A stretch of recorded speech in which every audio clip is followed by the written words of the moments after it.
২১শে ফেব্রুয়ারিকে কেন্দ্র করে রাত ১২টার পর থেকে বেশ কিছু নজিরবিহীন ঘটনা ঘটেছে। ইতিহাসে প্রথমবারের মতো জামায়াতের আমিরের ফুল দেয়া এবং গোলাম আজমের নামে ভাষা সৈনিক বলে স্লোগান দেয়া। শুরুতে আসি জামায়াত প্রসঙ্গে।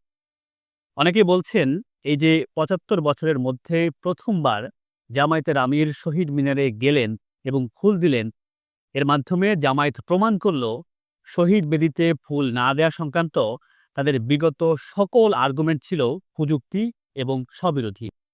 আবার কেউ বলছেন, এটা তারা মন থেকে বিশ্বাস করে এমন নয়, বরং পপুলিস্ট রাজনৈতিক ধারায় অংশ নিয়ে মানুষকে খুশি করা কিংবা ভোট বাড়ানোর একটা চেষ্টা। কিন্তু বিষয়টাকে রাজনৈতিক পরিবর্তনের অংশ হিসেবেও দেখা যেতে পারে। এই যে এতদিন মানুষ সমালোচনা করেছে যে জামায়াত কেন শহীদ মিনারে যায় না, কেন ফুল দিয়ে শ্রদ্ধা জানায় না, তারা নিশ্চয়ই ভাষা শহীদদের অবদানের কথা স্বীকার করে না। সেই অবস্থান থেকে সরে এসে এই যে ৫২ ভাষা আন্দোলনের নিয়ে মানুষের যে আবেগ, সেটাকে বুঝতে পারা কিংবা সেটাকে এড়িয়ে বাংলাদেশের রাজনীতি করা সম্ভব না, এটাকে বুঝতে পেরে জামায়াতের আমির যে শহীদ মিনারে গেলেন, সেটা ইতিহাসের সঙ্গে না টেনে সমালোচনা করার চেয়ে বরং তাদের পজিটিভ উদ্যোগকে স্বাগত জানানো উচিত বলেই মনে করি।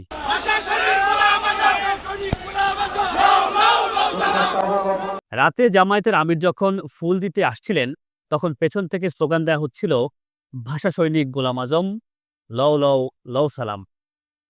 আমরা যদি ইতিহাসের দিকে একটু তাকাই বা একটু পেছনে ফিরে যাই, তাহলে আমরা দেখি সেই ১৯৪৮ সালের ১৯ মার্চ পাকিস্তানের গভর্নর মোহাম্মদ আলী জিন্নাহ ঢাকায় আসেন।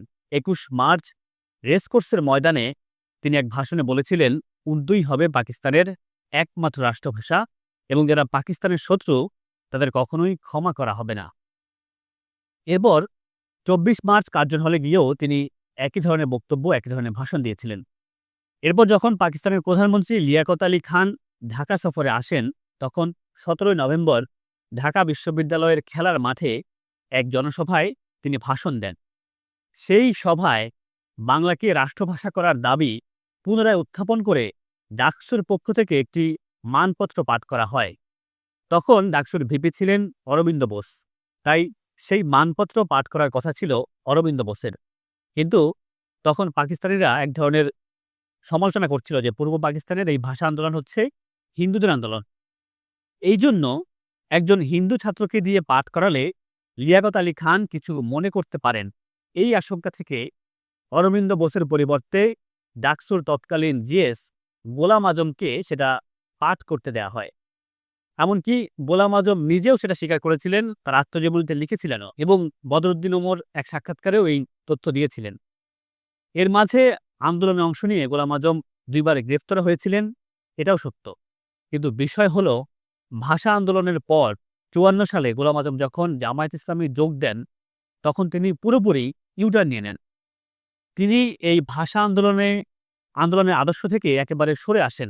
অর্থাৎ ভাষা আন্দোলন করা ঠিক হয়নি, এরকম একটা অবস্থান নেন গোলাম আজম। ১৯৭০ সালে পাকিস্তানের সুক্কুর শহরে এক সংবর্ধনায় তিনি বলেন, বাংলা ভাষার আন্দোলন করা ভুল হইয়াছে। বাংলা ভাষা আন্দোলন মোটেও সঠিক হয়নি। উর্দু পাক ভারত উপমহাদেশের সাধারণ মানুষের ভাষা। তার এই বক্তব্য তৎকালীন সময়ে বিভিন্ন পত্রিকায়ও প্রকাশিত হয়েছে।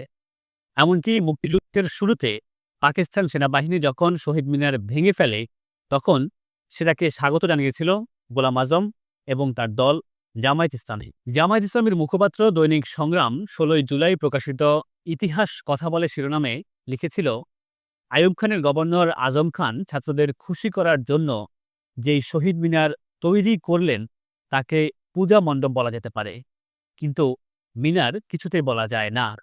যাই হোক, সেনাবাহিনী সেই কুখ্যাত মিনারটি ধ্বংস করে সেখানে মসজিদ গড়ে শহীদদের প্রতি শ্রদ্ধা জানানোর জন্য যে সম্মান প্রদর্শন করেছেন, সেটাকে জেনে দেশবাসী খুশি হয়েছে, আমরা স্বাগত জানাই। তাই প্রশ্ন হলো, বাংলা রাষ্ট্রভাষা হিসেবে স্বীকৃতি পাওয়ার আগেই যিনি এই আন্দোলনকে ভুল হয়েছে বলে আখ্যা দেন, আর যিনি শহীদ মিনার ভেঙে ফেলাকে স্বাগত জানান, তাকে কি ভাষা সৈনিক হিসেবে পরিচয় দেয়া যায়? এই প্রশ্ন আপনাদের কাছেই থাকলো। মহান মুক্তিযুদ্ধের চেতনা ও বাংলাদেশপন্থী স্বাধীন সাংবাদিকতায় আপনিও হতে পারেন অংশীজন। নিউজ হাবের প্রচেষ্টাকে এগিয়ে নিতে সামর্থ্য অনুযায়ী যে কোনো পরিমাণ সহায়তা পাঠাতে পারেন নিচের দেয়া নম্বরে।